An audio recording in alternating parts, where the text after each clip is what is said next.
السلام علیکم، آپ دیکھ رہے ہیں الخبر، میں ہوں علی سربر۔ آج بڑا اہم دن اس حوالے سے کہ پاکستان کی تاریخ میں 37ویں وزیر خارجہ کی حیثیت سے چیئرمین پیپلز پارٹی بلاول بھٹو زرداری صاحب نے حلف اٹھا لیا ہے بطور وزیر خارجہ کا۔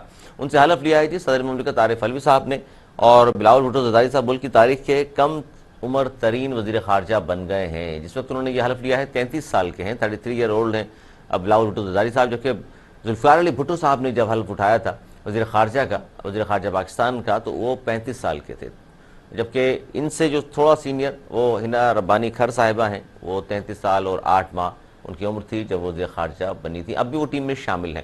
تو یہ بہت اہم ہے کہ بطور وفاقی وزیر خارجہ کا حلف اٹھایا ہے بلاول بھٹو زرداری صاحب نے، اور جو خارجی معاملات ہیں پاکستان کے، خاص طور پر خطے میں جو کچھ ہو رہا ہے وہ تمام چیزیں، پھر کچھ ممالک سے جو پاکستان کی کہا جاتا ہے کہ شاید ناراضگی ہے یا اتنی زیادہ پہلے کی طرح گرم جوشی نہیں ہے تعلقات میں، اس کو کس طرح اس برف کو، جو برف کہا جا رہا ہے پگھل نہیں رہی، اس کو پگھلائیں گے، کس طرح تعلقات مزید بہتر کریں گے، پاکستان کا مقدمہ دنیا بھر میں کس طرح لے کر کے جائیں گے، یہ ان کی کارکردگی پہ ڈیپینڈ کرے گا۔ لیکن محترمہ شہید بینظیر بھٹو کے صاحبزادے ہیں، امید سب کو اور پورے پاکستان کو یہی ہے کہ بہتر انداز میں پاکستان کا مقدمہ پوری دنیا میں پیش بھی کریں گے، اور جو خارجہ پالیسی ہے پاکستان کی وہ بہتر اور احسن انداز سے پیش بھی کریں گے۔ اس پر ہم بات کریں گے، اور بڑا اچھا ایک جسٹر آیا صدر مملکت عارف علوی صاحب کے حوالے سے بھی، پچھلی دفعہ جب انہوں نے 3 وزراء سے حلف لیا تھا، وفاقی وزراء سے، آج بلاول بھٹو زرداری صاحب سے بھی حلف انہوں نے ہی لیا ہے، اور شہباز شریف اس تقریب میں موجود تھے، وزیر اعظم پاکستان۔ اس کے علاوہ بلاول بھٹو زرداری صاحب کے والد یعنی کہ آصف علی زرداری صاحب موجود تھی، ان کی بہن آصفہ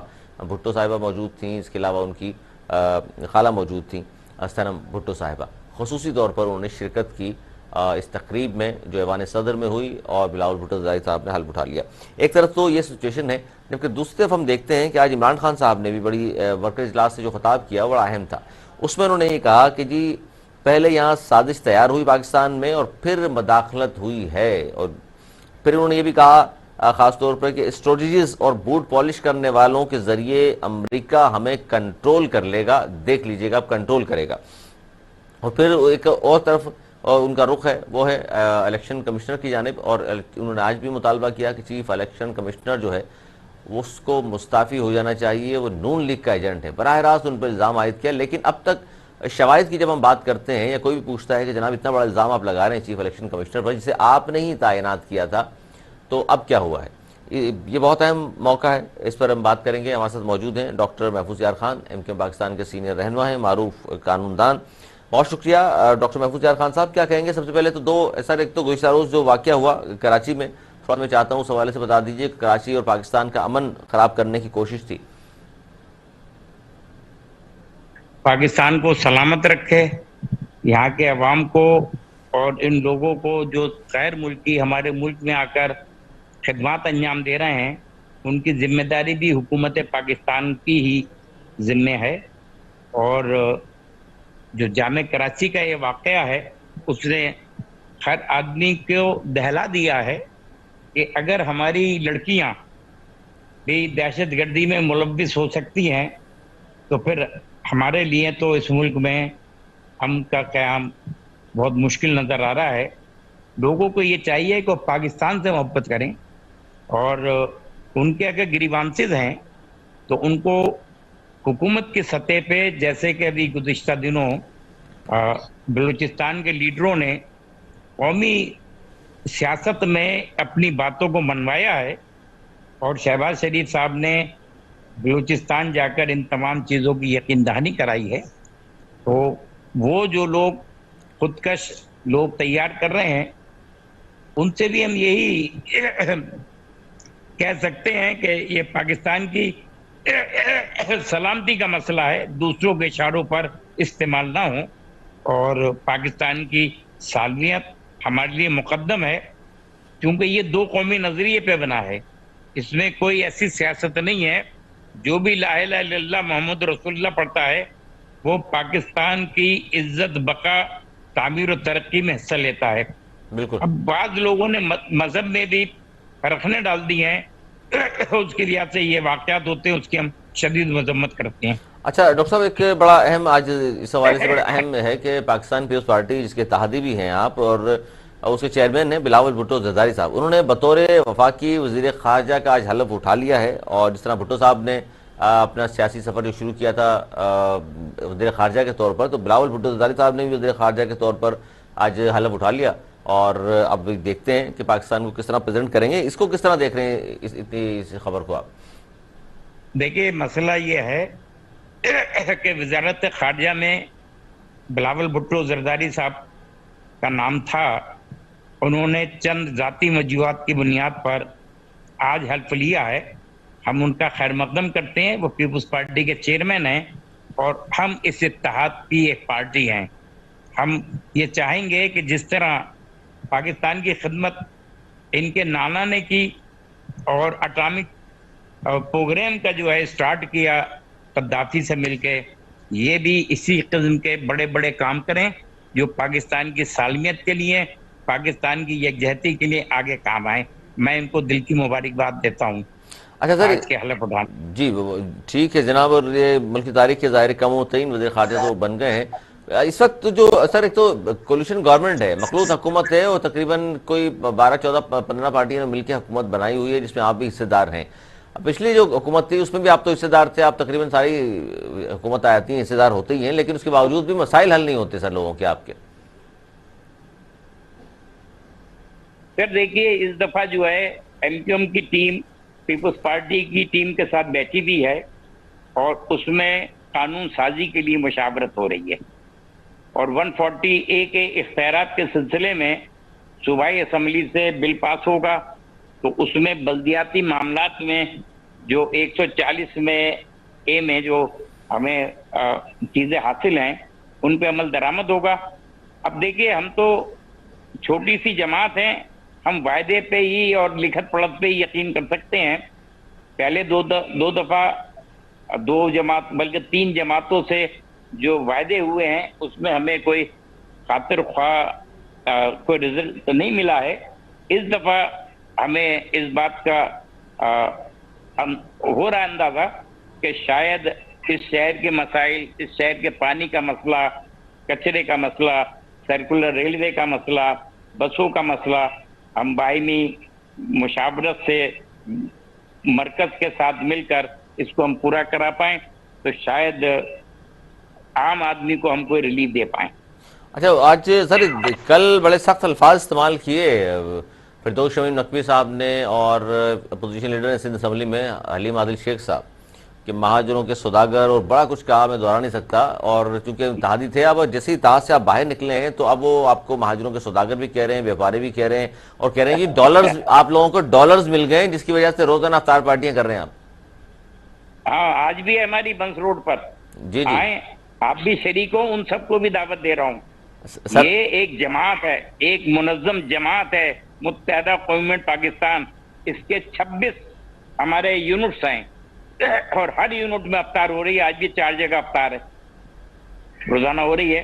ان کو جب ڈالر ملتے ہیں تو یہ کام کرتے ہیں، ڈالر لگ گیا تو گھڑی بیچ دیتے ہیں تاکہ پیسے ہیں. تو بھائی یہ ان کے منہ ہم لگنا یوں نہیں چاہتے ہیں کہ کل جب یہ ہم سے ملتے تھے تو باہم ایک دوسرے سے گلے ملتے تھے. نفیس لوگ تھے سر اس وقت تو، اس وقت تو نفیس لوگ تھے آپ. ہم تو ابھی بھی نفیس ہیں، سمجھنے والا ہونا چاہیے. اب میرا خیال ہے پیپلز پارٹی نے سمجھ لیا ہے.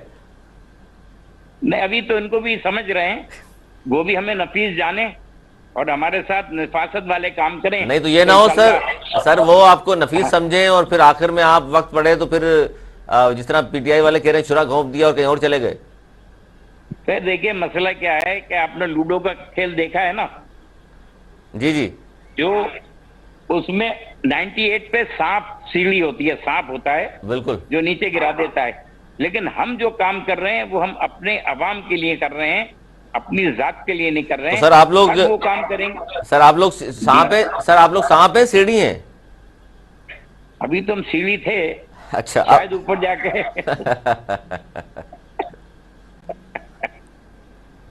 آپ عوام کے سلسلے میں ہمارا K4 کا منصوبہ کمپلیٹ ہو، لوگوں کو پانی ملے، روڈ بہتر ہوں، ٹرانسپورٹ آئے، سرکولر ریلوے چلے، جس سے عام آدمی کو احساس ہو کہ متحدہ قومیت پاکستان نے اگر پاکستان پیپلز پارٹی کے ساتھ قومی رہنماؤں کی موجودگی میں کوئی معاہدہ کیا ہے تو اس کے ثمرات نظر آ رہے ہیں. ہم تو دعا گو ہیں، اللہ تعالیٰ اچھا سر، کامیاب کرے۔ یہ لگتا ہے آپ کو ڈاکٹر محفوظ یار خان صاحب، کیونکہ جس طرح آج عمران خان صاحب نے کہا کہ بہت جلد میں اسلام آباد کی کال دوں گا اور کم از کم 20 لاکھ افراد اسلام آباد پہنچیں گے اور ہم پھر وہاں بیٹھ جائیں گے جب تک کہ یہ الیکشن کا اناؤنسمنٹ نہیں کرتے؟ نہیں، آپ نے غلط سنا، وہ 20 کروڑ کہہ رہے تھے، آپ نے غلط سنا۔ لیکن سر کراچی میں آپ تو بک رہا ہوں، آپ لوگوں نے دیکھا نا بک کراچی رہا میں ہوں جلسہ تو جنوں بڑا میں کیا انہوں کیا نے۔ کیا خود سنو تو صحیح، بک رہا ہوں جنوں میں کیا کیا کچھ، اور کچھ نہ سمجھے خدا کرے کوئی۔ اچھا، لیکن سر یہ تو مانتے ہیں نا آپ کہ کراچی میں جلسہ کیا، بڑا جلسہ تھا، پاور شو کیا اور آپ لوگوں کو سر چیلنج کیا۔ اس میں ہم تنقید یوں نہیں کرتے ہیں کہ لوگ کہیں گے ہم، اور اس میں آدھے میں صنعتیں لگا کے جلسہ کر لو، صرف ایم کیو ایم نے بھرا تھا اور وہ بھی خواتین سے بھرا تھا، یہ پورا 4 قائدین تک بھرا تھا۔ اچھا سر، آپ اس کے بعد بالکل کوئی موجود ہیں، جی جی سر توقف کیجئے گا۔ ذوالفقار علی بدر صاحب بھی موجود ہیں، ترجمان بلاول بھٹو زرداری صاحب، پاکستان پیپلز پارٹی کے سینئر رہنما ہیں آپ، بہت شکریہ۔ ذوالفقار علی بدر صاحب کیا کہیں گے؟ آج بلاول بھٹو زرداری صاحب نے ملک کی تاریخ کے کم عمر ترین وزیر خارجہ کی حیثیت سے حلف اٹھا لیا ہے۔ الرحمن الرحیم، تھینک یو علی صاحب۔ بالکل آج ایک تاریخی مومنٹ ہے، بلاول بھٹو زرداری صاحب نے پاکستان کے 37ویں اور پاکستان کی تاریخ کے سب سے چھوٹی عمر کے شخصیت کے عمر کے حساب سے حلف اٹھایا ہے۔ سر اس پر کیا کہیں گے کہ یہ اچھا ایک جسر تھا کہ صدر مملکت کا عارف علوی صاحب نے حلف لیا ہے، کیونکہ اس سے پہلے تو آپ دیکھ رہے تھے پنجاب میں بھی اب تک تو بلکہ حلف لینے کو تیار نہیں ہے، وہاں تو گورنر صاحب نے منع کر دیا، لیکن عارف علوی صاحب نے بہتر فیصلہ کیا۔ عارف علوی صاحب نے بالکل جی گریس دکھائی ہے، صدر کے عہدے کی یہ خصوصیت ہے کہ وہ آئینی طریقے سے استعمال کرے، یہ ایک آئینی پوزیشن ہے اور اس کو ان کو فالو کرنا چاہیے۔ انہوں نے آ کے گریس دکھائی ہے، آئینی طریقے سے آ کے حلف لیا ہے۔ بلاول صاحب سے پھر بعد میں ملے بھی ہیں 1 on 1، انہوں نے حال چال پوچھا، اور ایک پروفیشنل ورکنگ ریلیشن شپ جو ایک حکومت کے اندر ہیڈ آف اسٹیٹ کی ذمہ داری ہوتی ہے، آئینی ذمہ داری، اس کو وہ پورا کرنا چاہ رہے ہیں، جو کہ اچھی چیز ہے، ایسا ہونا چاہیے۔ اچھا سر، یہ اس وقت مفادات کو سے اوپر بالا تر ہو کے بالکل، آپ اچھا ذوالفقار علی بدر صاحب، یہ کون سے اس وقت خارجہ پالیسی کے حوالے سے بات کر رہا ہوں کہ کون سے مین ایشوز ہیں جن کو بلاول بھٹو زرداری صاحب وزیر خارجہ بن گئے ہیں کہ پہلے ان کو ٹیک اپ کریں گے اور بہتر انداز اور احسن انداز سے چلائیں گے؟ دیکھیں، سب سے پہلے جو خارجہ پالیسی کے اندر سب سے مین چیز ہے کہ انٹرنیشنل ممالک کے ساتھ روابط اور تعلقات کو بہتر کرنا، چاہے وہ مغربی ممالک ہوں یا وسط ایشیا کے ممالک ہوں یا مڈل ایسٹ کے ممالک ہوں، تمام کے تمام ممالک کے ساتھ اچھے روابط بڑھائیں گے، تعلقات کو بہتر کریں گے۔ کیونکہ دیکھیں پچھلے 3.25 سال میں پاکستان کی خارجہ پالیسی ایسی تھی کہ اب پاکستان آئسولیٹ ہو کے رہ گیا تھا، چائنا ناراض، امریکہ ناراض، سعودی عربیہ ناراض، تمام ملک اپنے اپنی جگہ پہ پاکستان کے ساتھ ناراضگی کا۔ پھر آپ کے ارد گرد جو بڑے امپورٹنٹ ممالک ہیں، آپ کے ہمسایہ ممالک ہیں، آپ کے ان کے ساتھ بھی اس طرح کے تعلقات نہیں تھے کہ آپس میں تعلقات کو آگے بڑھایا جائے۔ اچھا، یہ جو بات کر رہے ہیں آپ چیت بھی کی ذوالفقار جائے۔ بدر صاحب، توقع دیجیے، میں جاننا چاہتا ہوں خاص طور پر اپنے ہمسایہ ملک کی بات کی، خاص طور پر میں انڈیا کی بات کروں تو ظاہر ہے جس طرح کا کیس لڑا عمران خان صاحب نے، ہم نے دیکھا کہ مزید مقبوضہ جموں کشمیر میں مظالم بڑھ گئے، بلکہ اب تو وہ 35 سے ختم کیا تو قبضہ ہی تقریباً کر لیا ہے، تو یہ بڑا چیلنج نہیں ہوگا بلاول بھٹو زرداری صاحب کے لیے؟ یہ دیکھیں نا، عمران خان صاحب وہ پاکستان کے اندر انڈیا کے ایک امبیسڈر، مودی کے ایک امبیسڈر کی حیثیت سے بیٹھے ہوئے تھے، وہ مودی کی تعریفیں کرتے رہتے تھے۔ اسی لیے میں نے پوچھا کہ خارجہ پالیسی ان کو تو ہندوستان کی پسند تھی۔ مودی صاحب آئیں گے تو کشمیر آزاد ہو جائے گا۔ مودی صاحب کو انہوں نے سپورٹ کر کے لے کے آئے اور مودی صاحب نے آ کے کشمیر پہ قبضہ کر لیا۔ یہ قومی اسمبلی کے اندر اپوزیشن لیڈر سے پوچھتے ہیں کہ مجھے بتائیں میں کیا کروں۔ اب ایک وزیر اعظم کو وہ کہہ رہے ہیں کہ آپ چاہتے ہیں میں جا کے حملہ کر دوں؟ ہاں، کہتے ہیں حملہ کر دوں۔ بھائی آپ حملہ نہیں کر سکتے، آپ کوئی اس قابل تو بنے کہ کوئی زبان سے کوئی آواز اٹھا سکیں۔ آپ نے تو وہ بھی نہیں اٹھائی، آپ تو صرف یہ کہتے رہے کہ بس مودی آئے گا تو بہت اچھا ہو جائے گا، کشمیر آزاد ہو جائے گا، آپ نے تو قبضہ کرا دیا۔ اچھا ذوالفقار علی بدر صاحب، اب کیا پالیسی ہوگی انڈیا کے حوالے سے؟ کیونکہ کشمیر کا مقدمہ بڑا اہم ہے جس کو انٹرنیشنل فورمز پر ظاہر ہے آپ نے سوچا ہوگا کہ کس طرح لڑنا ہے، دوبارہ کس طرح ٹیک اپ کرنا ہے۔ Kashmir is a integral part of Pakistan. Kashmir کا مقدمہ بھٹو صاحب لڑتے آئے, بی بی شہید لڑی, اور بھی لوگوں نے لڑنے کی کوشش کی. بلاول صاحب بھی اسی لائنز کو فالو کرتے ہوئے کشمیر کا مقدمہ لڑیں گے, اور کشمیریوں کی آزادی کے لیے آواز بلند کریں گے اور بھرپور طریقے سے لڑیں گے. اچھا ذوالفقار علی صاحب, امریکہ سے بھی تعلقات پاکستان کے کچھ پچھلے چند عرصوں میں دیکھا کہ کوئی بہت زیادہ اچھے نہیں رہے, خاص طور پر اب تو سازش کا الزام بھی آ گیا اور کہا گیا کہ دھمکایا گیا ہے, مراسلہ آ گیا, اور یہ تمام چیزیں دیکھتے ہوئے تعلقات کی کتنی بہتری کی امید ہے امریکہ سے؟ امریکہ سے اچھے ہو جائیں گے جی تعلقات. بیسیکلی امریکہ کے ساتھ ایک پروفیشنل ورکنگ ریلیشن ہے. امریکہ کا پاکستان کے ساتھ ایک ایسا کوآرڈینیشن کا ریلیشن کا تعلق ہے جو کہ پچھلے کئی سالوں سے چلتا آ رہا ہے. بیچ میں اپ اینڈ ڈاؤنز آتے ہیں, لیکن ابھی اس کو مزید بہتر کرنے کی ضرورت ہے, کیونکہ ہمیں اپنے ہمسایہ ممالک سے بھی, اسپیشلی چائنا سے, انڈیا سے, ایران سے کرنے کی ضرورت ہے, اور پھر امریکہ سے اور یورپی یونین سے بھی تعلقات بہتر کرنے کی. اچھا, اس پر ذوالفقار علی صاحب یہ جو آپ نے چائنا کی ذکر کیا, کیونکہ کل بڑا ناخوشگوار گزشتہ روز ایک واقعہ پیش آیا کراچی میں, خودکش بم دھماکہ ہوا جس میں 3 چائنیز جو ہے وہ ہلاک ہوئے. اس پہ بڑا وزارت خارجہ چائنا کی جانب سے بھی آج بڑا بیان آیا ہوا تھا, مذمت کر رہے تھے, غم و غصے کا اظہار کر رہے تھے. یہ سارے چیلنجز آپ نہیں سمجھتے آج حلف اٹھایا, یہ سارے چیلنجز سامنے موجود ہیں؟ جی بہت زیادہ چیلنجز ہیں, کوئی آسان کام نہیں ہے وزارت خارجہ کو چلانا, اور ایک ملک ایسے ملک ہے جو کہ جس کی جغرافیکل لوکیشن ایسی امپورٹنٹ ہے کہ پوری دنیا اس کی طرف دیکھ رہی ہے, اور اس امپورٹنٹ جغرافیکل لوکیشن کی وجہ سے پاکستان اپنے ہمسایہ ممالک اور ویسٹرن کنٹریز کے ساتھ, مڈل ایسٹرن کنٹریز کے ساتھ, سب کے ساتھ تعلقات کو بہتر کرے. یہ ایک بہت بڑا چیلنج ہے, اور میں سمجھتا ہوں بلاول صاحب اس میں بہت بہتر طریقے سے اپنا رول پلے کریں گے اور چیزیں بہتر ہوں گی. سر, یہ جو بار بار کہا جاتا ہے کہ جی آزاد خارجہ پالیسی ہونی چاہیے, پاکستان کی آزاد خارجہ پالیسی, تو کیا اس وقت آپ ظاہر آج تو حلف اٹھایا انہوں نے, تو ابھی تو رائے یہی ہے آپ کی, آزاد خارجہ پالیسی ہے یا نہیں ہے, یا ماضی میں نہیں تھی؟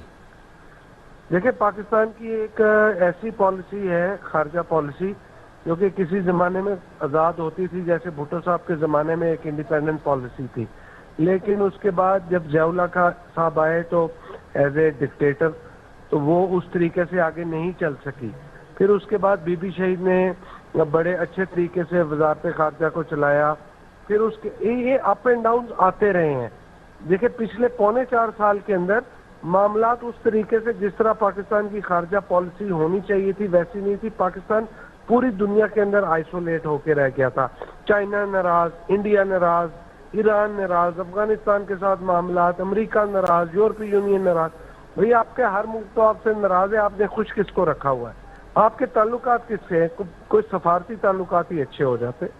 تو لہٰذا اب یہ کہ بلاول صاحب آئے ہیں, انشاءاللہ بہت بہتر ہوگا. بہت بہتر ہوگا. اپنے نانا کی وجہ سے, اپنی والدہ, اپنے والد کی وجہ سے پوری دنیا ان کو ویلکم کرے گی, اور پاکستان کے ساتھ میچ بہتر ہوگا, یہی امید ہے, یہی امید رکھتے ہیں ہم بھی. ڈاکٹر محفوظ یار خان صاحب, یہ آزاد خارجہ پالیسی کی جو بات کر رہے ہیں ہم, تو آپ نے تمام ادوار دیکھے ہیں, ڈکٹیٹرشپ کے بھی دیکھے ہیں, جمہوری ادوار بھی دیکھے ہیں, خاص طور پہ میں بات کر رہا ہوں بھٹو صاحب کے دور سے اور اب تک کے. سر, آزاد خارجہ پالیسی اس وقت تو ہے کم از کم پاکستان کی؟ دیکھیے, پاکستان کی آزاد خارجہ پالیسی ہر دور میں رہی ہے, لیکن ہم چونکہ ایک ترقی پذیر ملک ہیں, بعض جگہ ہمارے اوپر ایسے چیزیں آ جاتی ہیں, جیسے اس وقت سی پیک کی وجہ سے امریکہ کے لوگ ہم سے ناراض ہیں کہ چائنا کا انویسٹمنٹ یہاں پر ہوگا, اور چائنیز کو اس ملک سے وہ مختلف انداز سے, اس سے پہلے بھی یہ تو ابھی حادثہ ہوا ہے جامعہ کراچی میں, اس سے پہلے بھی چینیوں کے ساتھ زیادتیاں ہوتی رہی ہیں, ہم اس کی شدید مذمت کرتے رہے ہیں. یہاں حملہ بھی ہوا قونصلیٹ پہ, اس کی بھی ہم نے مذمت کی. دیکھیے, سی پیک ہوگا تو پاکستان میں ترقی اور انڈسٹریلائزیشن کی طرف بڑھے گا, اور بڑے بڑے منصوبے جو ہیں وہ اس میں کارآمد ثابت ہوں گے. اب آج بلاول بھٹو صاحب نے حلف لیا ہے, تو انشاءاللہ تعالیٰ کل ان کو یہ جو بریفنگ ان کو ہوگی خارجہ آفس میں, اس کے بعد پیپلز پارٹی نے چونکہ اس ملک میں کئی دفعہ حکومت کی ہے, ان کی خارجہ پالیسی بھی بہتر رہی ہے اور نواز شریف کی بھی بہتر رہی ہے. اب یہ سب مل جل کر ایک ایسی خارجہ پالیسی بنائیں گے جس میں ہم ایک دوسرے کا احترام کریں گے, اور ہم چونکہ جیو پولیٹیکل سچویشن میں ایسی جگہ بیٹھے ہیں کہ اگر گوادر کی بندرگاہ پہ ہی ہم نشانہ باندھ کے بیٹھ جائیں تو کوئی جہاز ادھر سے ادھر نہیں جا سکتا ہے. ہمیں اپنے وسائل کو اور اپنے مسائل کو سامنے رکھ کر عمل درآمد کرنا چاہیے. اور یہ بڑی خوش آئند بات ہے کہ آج صدر علوی صاحب نے بلاول صاحب سے حلف لیا اور بلاول صاحب نے ان کو دانت بھی دکھائے. بہت شکریہ ذوالفقار بدر صاحب، ڈاکٹر محفوظ یار خان صاحب. ہم بات کر رہے تھے پروگرام کے پہلے سے بلاول بھٹو زرداری صاحب نے بطور وفاقی وزیر خارجہ کا حلف اٹھا لیا ہے. پاکستان کے کم عمر ترین وزیر خارجہ وہ بن گئے ہیں، اور صدر عارف علوی صاحب نے بلاول بھٹو صاحب سے حلف لیا. اور بڑے بڑے چیلنجز درپیش ہیں خارجہ پالیسیز کے حوالے سے، اور اب بلاول بھٹو زرداری صاحب پہ بڑی ذمہ داری عائد ہوتی ہے. جس طرح ذوالفقار علی بھٹو صاحب کا آج تک لوگ خارجہ پالیسی کے حوالے سے یاد رکھا ہوا ہے ان کو کہ کس طرح ایسا انداز سے وہ چلایا کرتے تھے. تو لوگوں کو امید بلاول بھٹو زرداری صاحب سے بھی یہی ہے کہ ان کے نانا جتنے ذہین آدمی تھے، ان کی والدہ بہت ذہین خاتون اور بڑے اچھی ان کے دور میں خارجہ پالیسی رہی پاکستان کی. اس پر مزید بھی گفتگو کریں گے، لیکن ایک چھوٹا سا بریک کے بعد پھر حاضر ہوتے ہیں. کہیں مت جائے گا، دیکھتے رہیے الگ خبر. میں ایک بار پھر خوش آمدید. اور اب ہم بات کر رہے ہیں جی، خاص طور پر ہم نے جو بات کی کہ وزیر خارجہ کی حیثیت سے بلاول بھٹو زرداری صاحب نے تو حلف اٹھا لیا. اس کے علاوہ عمران خان صاحب نے آج بڑی اہم اسپیچ کی ہے، اسی پہ ہم بات کریں گے. ہمارے ساتھ عبداللہ گل صاحب موجود ہیں، چیئرمین تحریک جوانان پاکستان. بہت شکریہ عبداللہ گل صاحب. کیا کہیں گے سر؟ آج ایک تو اس وقت جو ملک کی سیاسی صورتحال ہے، ہم دیکھ رہے ہیں کہ خان صاحب جیسی حکومت سے باہر گئے ہیں تو آج پھر انہوں نے یہ کہا کہ جی میں بہت جلد کال دینے والا ہوں، اور کم از کم 20 لاکھ افراد جو ہے اسلام آباد پہنچیں گے اور وہ بیٹھ جائیں گے، اور اس وقت تک بیٹھے رہیں گے جب تک کہ یہ حکومت نئے الیکشن کا اعلان نہیں کر دیتی. میں سمجھتا ہوں کہ دیکھیں بلاول بھٹو صاحب جو ہے وہ وزیر خارجہ کا حلف لیا ہے. اس کا مطلب یہ ہے کہ وہ جو تمام قیاس آرائیاں تھیں پی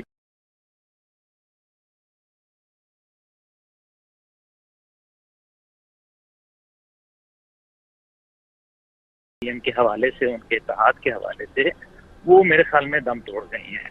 اور ظاہر ہے پی ڈی ایم کو بھی سمجھ ہے کہ آپ کو یاد ہے میثاق جمہوریت بھی ہوا بالکل تھا،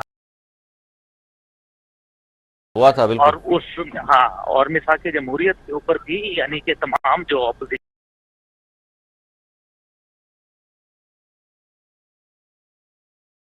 تھی، جو جس کو ہم اپوزیشن سمجھتے ہیں، وہ سارے لوگ اکٹھے بیٹھے تھے. تو میرا خیال ہے کہ جو ضرورت ہوتی ہے وہ جات کی ماں ہوتی ہے. اور سب کو پتہ چل گیا ہے کہ اس ٹائم پہ دو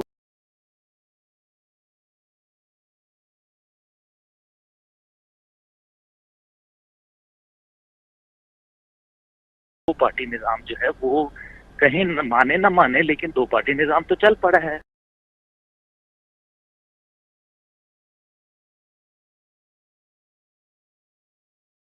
ایک رائٹ ونگ ہے، ایک لیفٹ ونگ ہے، بلکہ رائٹ بھی نہیں ہے. رائٹ ونگ تو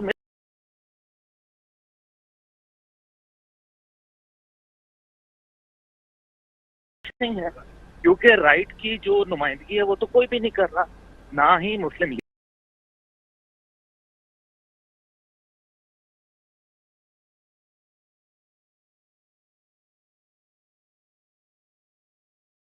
کر رہی ہے، کیونکہ انہوں نے تو پیپلز پارٹی کے ساتھ اور ان تمام جماعتوں کے ساتھ لگایا ہے جو ایکسٹریم لیفٹ سمجھے جاتے ہیں. تو میرا خیال ہے کہ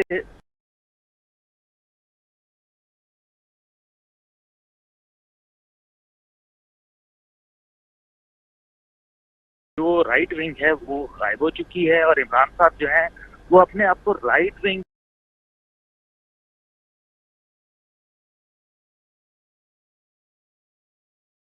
پالیٹکس کے لیے ابھی تک جو ہے وہ ثابت نہیں کر پائے. وہ ابھی بھی ایک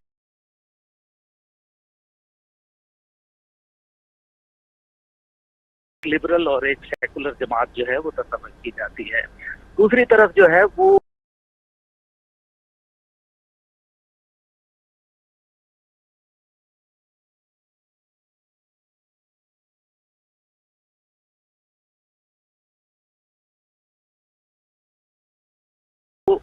آپ نے فرمایا کہ دھرنے کے حوالے سے، لیکن دھرنا دینا جو ہے